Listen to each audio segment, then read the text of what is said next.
Republican सेना व समविचारी संघटनांच्या वतीने या ठिकाणी नांदेड येथील शासकीय विश्रामगृह या ठिकाणी संघटनात्मक बांधणी समीक्षा व आगामी निवडणुकीच्या अनुषंगाने जे आहे ते या ठिकाणी एक छोटेखानी बैठकीचं आयोजन करण्यात आलेलं होतं।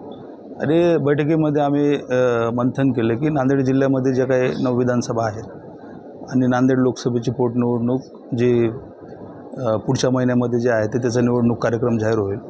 तर या सगळ्या परिप्रेक्ष्याच्या अनुषंगाने काही इच्छुक उमेदवार या ठिकाणी आले, त्याच्यावर आमची चर्चा झाली आणि एक आम्ही बुद्धिस्ट मॅनिफेस्टो तयार करून जे आहे ते या निवडणुकीला आम्ही समोर जात आहोत। त्याचबरोबर SC ST OBC आणि मायनॉरिटीचे जे काही प्रश्न आहेत या जिल्ह्याच्या अनुषंगाने की जो आमचा जो काही विधानसभेमध्ये विधिमंडळात प्रतिनिधित्व करणारा पक्षाचा जो काही प्रतिनिधी असेल तर त्याच्यासाठी जे आहे ते एक ब्लूप्रिंट तयार करून त्याच्यावर या ठिकाणी चर्चा झाली आणि अशा बैठका सातत्याने होतील आणि येणारी निवडणूक जी आहे ती पक्षाच्या आदेशाने जे आहे ते आम्ही पूर्ण ताकदीने लढणार आहोत असं मी आपल्याला या ठिकाणी सांगू इच्छितो। आपण विधानसभा लढवण्यास इच्छुक आहात का? मी नांदेड लोकसभेची पोटनिवडणूक लढवण्यासाठी इच्छुक आहे, पण पक्ष जो काही निर्णय घेईल त्या निर्णयासोबत मी राहील।